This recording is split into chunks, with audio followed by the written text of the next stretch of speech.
Hello दोस्तों, ये कहानी शुरू होने से पहले अगर आपने हमारे चैनल को सब्सक्राइब नहीं किया है तो जल्दी से सब्सक्राइब करके बेल आइकॉन दबा दीजिए क्योंकि हम आते हैं हर बार एक नई सुपर मज़ेदार कहानी के साथ। ये है कणिका। कणिका के दो भाई हैं, रोहन और राहुल। एक हादसे में कणिका के माता पिता गुजर गए थे और परिवार में बस यह दो भाई और उनकी छोटी बहन कणिका ही रह गए। बड़े भाई रोहन की शादी महिमा से हुई। महिमा बहुत गोरी थी पर दिल की उतनी ही काली, जबकि कणिका का रंग जरूर काला था लेकिन मन की बहुत साफ और स्वभाव से बहुत ही सीधी थी, जिसका फायदा महिमा खूब उठाती थी। वह कणिका से एक नौकर की तरह घर का सारा काम करवाती थी और कभी सीधे मुंह बात तक नहीं करती थी और कणिका यह सब चुपचाप सह रही थी। आज कणिका के घर में एक फंक्शन है। यह फंक्शन उसके छोटे भाई राहुल की शादी का है। राहुल की शादी जिस लड़की से होने जा रही है उसका नाम अनामिका है। अनामिका एक पढ़ी लिखी और बहुत पैसे वाले घर से थी। अरे, तुम्हें कोई और काम नहीं है क्या? अब जाओ यहाँ से। महिमा, तेरी ननद तो कमाल है यार। देखना कितनी सुंदर मेहंदी लगाई है इसने। अब इन सबको भी कनिका से ही मेहंदी लगवानी है तो लगवा देना। हाँ हाँ, क्यों नहीं। घर में इतने सारे काम पड़े हैं और ये महारानी बस यहीं बैठकर टाइम पास करती रहे। कनिका। हाँ भाभी। भाभी की बच्ची, फौरन उठ यहाँ से और रसोई में जाकर बर्तन धो। एक बर्तन नहीं है खाना परोसने को। ठीक है भाभी, बस इस हाथ पर मेहंदी तो पूरा लगाने दो। तुझे सुनाई नहीं दिया? फौरन उठ यहाँ से। मुबारक हो महिमा, अब तो तुम जेठानी बनने जा रही हो। हाँ, पता नहीं कैसी देवरानी मिलेगी। देवर जी ने खुद पसंद की है। सुना है नई बहू बहुत गोरी है, तुमसे भी ज्यादा गोरी है क्या? महिमा ने उस औरत के सवाल का कोई जवाब तो नहीं दिया, लेकिन अंदर ही अंदर उसे भी इस बात की चिंता खाई जा रही थी। असल में महिमा का मायका भी अच्छा खासा अमीर था और इस बात का घमंड उसे हमेशा से ही था। कामनी के काले रंग की वजह से वह हमेशा उसका मजाक उड़ाती थी और उसे दबा कर रखती थी, लेकिन अब नई देवरानी को लेकर उसके अंदर असमंजस था। दूसरी तरफ कणिका को अपनी नई भाभी से काफी उम्मीदें थीं। शादी का फंक्शन अच्छे से निपट गया और फिर छोटी भाभी, गुड मॉर्निंग। अरे कणिका, तुम क्यों चाय बना कर लाई? मैं बना देती ना। नहीं नहीं भाभी, रोज सुबह चाय तो मैं ही बनाती हूँ, सबके लिए एकदम स्पेशल वाली। आप पी के देखिए ना। हाँ, सच में बहुत ही अच्छी चाय है। वैसे खाना कौन बनाता है? रोज मैं ही बनाती हूँ, नाश्ता, लंच और फिर डिनर। तो अब आप भी जल्दी से तैयार हो जाइए शेफ कनिका के हाथों का खाना खाने के लिए। अच्छा ठीक है। वैसे बड़ी भाभी वो कुछ नहीं बनाती क्या? मेरा मतलब है खाना वगैरह। बनाती है ना, कभी कभी जब उन्हें मेरे हाथ का कुछ पसंद नहीं आता। कणिका और अनामिका बात कर ही रहे थे कि तभी महिमा कमरे के बाहर से ही जोर से चिल्लाई, अरे ओ कनिका, कहाँ मर गई? मेरी चाय कहाँ है? छोटी भाभी, मुझे जाना होगा, बड़ी भाभी उठ गई है। अब मैं उन्हें चाय देकर आती हूँ। इतना कहकर कणिका हड़बड़ाहट में वहां से चली गई और यह सब देख देख कर अनामिका को अच्छा नहीं लगा। खासकर कणिका से महिमा का बात करने का तरीका उसे बहुत ही खराब लगा।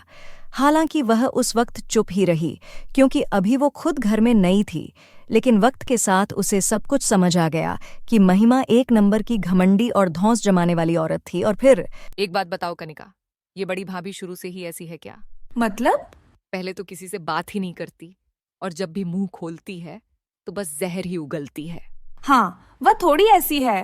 वो तुमसे इतना काम कराती हैं, तुम्हें सारा दिन इतना कुछ सुनाती हैं, तुम पलटकर कुछ कहती क्यों नहीं हो? भाभी, मेरे मम्मी पापा नहीं है ना, और भैया लोग भी अपने काम में ही बिजी रहते हैं। शादी के लिए जो भी लड़का मुझे देखने आता है वह मेरा रंग देखकर मेरे मुंह पर ही मना कर देता है। तो एक तरह से मैं बोझ ही तो बनी हुई हूँ सब पर। तो अगर बड़ी भाभी कुछ बोल भी देती है तो क्या हुआ? इतना कहकर कणिका चुप हो गई और अनामिका सारी बात समझ गई। फिर उसने कुछ सोचकर कणिका से कहा, कणिका, वैसे तुम्हारी हॉबीज क्या है? भाभी, मुझे ना मेकअप करना, मेहंदी लगाना और हेयर स्टाइल बनाना, ये सब बहुत ही अच्छा लगता है। अरे वाह, तो तुम ब्यूटिशियन का कोर्स क्यों नहीं करती? करना तो चाहती हूँ पर भाभी उसमें बहुत खर्चा होगा, और फिर घर के सारे काम ये कौन करेगा? अरे मेरी ननद रानी, तुम चिंता क्यों करती हो? तुम्हारी भाभी है ना, मेरे पास तो तुम्हारी हर मुश्किल का हल है। अनामिका की यह बात सुनकर कणिका बहुत खुश हो गई। अब यह दोनों हमेशा साथ रहती और सारा दिन बातें करती, और यह बात महिमा को बिल्कुल पसंद नहीं आ रही। अनामिका ने अपने खर्च पर शहर के एक बड़े सैलून ट्रेनिंग इंस्टीट्यूट में कणिका का एडमिशन करा दिया, और फिर भाभी, आई लव यू, आप कितनी अच्छी हो। आई लव यू टू ननद रानी। बस पूरी मेहनत से काम सीखो, फिर अपना पार्लर खोलना। और हाँ, मैं जब तुम्हारे पार्लर में आऊं तो मुझसे पैसे मत लेना, ठीक है ना? अरे भाभी, आपको तो हमेशा मैं ही सजाऊंगी, खुद अपने हाथों से। इस बात पर दोनों हंसने लगी। शाम को कणिका ने एडमिशन वाली बात अपने भाइयों को बताई तो वह ना तो खुश हुए और ना ही इस बात का उन्होंने कोई विरोध किया, लेकिन महिमा फौरन भड़क उठी। अच्छा, यह हर रोज तफरी मारेगी तो घर का सारा काम कौन करेगा? भाभी, आप चिंता मत करिए, मैंने एक हाउसमेट का इंतजाम कर दिया है। वह कल से आकर सारा काम संभाल लेगी। अच्छा जी, और उसके पैसे वो कौन देगा? वो हम मैनेज कर लेंगे भाभी। ठीक है भाई, अब तो घर के सारे फैसले मुझसे बिना पूछे ही होने लगे हैं। सही है।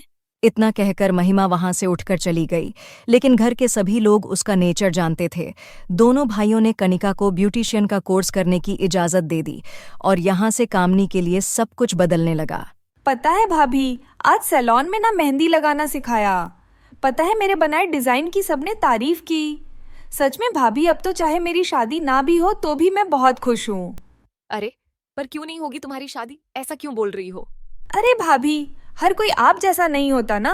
सबके लिए लड़की का रंग बस गोरा ही होना चाहिए। मुझ जैसी काली लड़की को देखकर तो सबका मूड ही खराब हो जाता है। नहीं कनिका, ऐसा नहीं है। रंग से ज्यादा इंसान के गुण मायने रखते हैं। और तुम देखना, एक दिन तुम्हें जरूर कोई ऐसा मिलेगा जो तुम्हारे गुणों को पहचान कर तुमसे बहुत प्यार करेगा और डोली में बिठाकर अपने साथ साथ समुंदर पार ले जाएगा। अनामिका की यही बातें कणिका को आत्मविश्वास से भर देती थीं। वह पूरी मेहनत से अपना कोर्स कर रही थी। फिर एक दिन सैलून जाते वक्त रास्ते में कणिका ने देखा कि एक कार सड़क हादसे का शिकार हो गई है और उसमें भयंकर आग लगी हुई है। उस कार के अंदर एक बुढ़िया मदद के लिए पुकार रही थी, लेकिन वहां मौजूद लोगों में से किसी में भी आग की लपट्टों के बीच जाने की हिम्मत नहीं थी।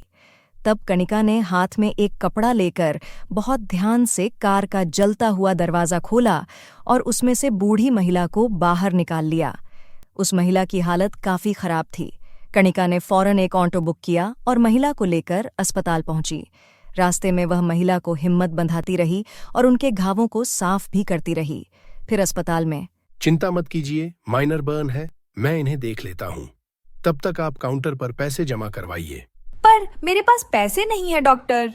जैसे ही कणिका ने यह बात कही, उस घायल महिला ने फौरन अपने पर्स में से एक कार्ड निकालकर कणिका को दिया और कहा, बेटी ये लो, इसमें मेरे पोते का नंबर है, उसे फोन करके बुला लो।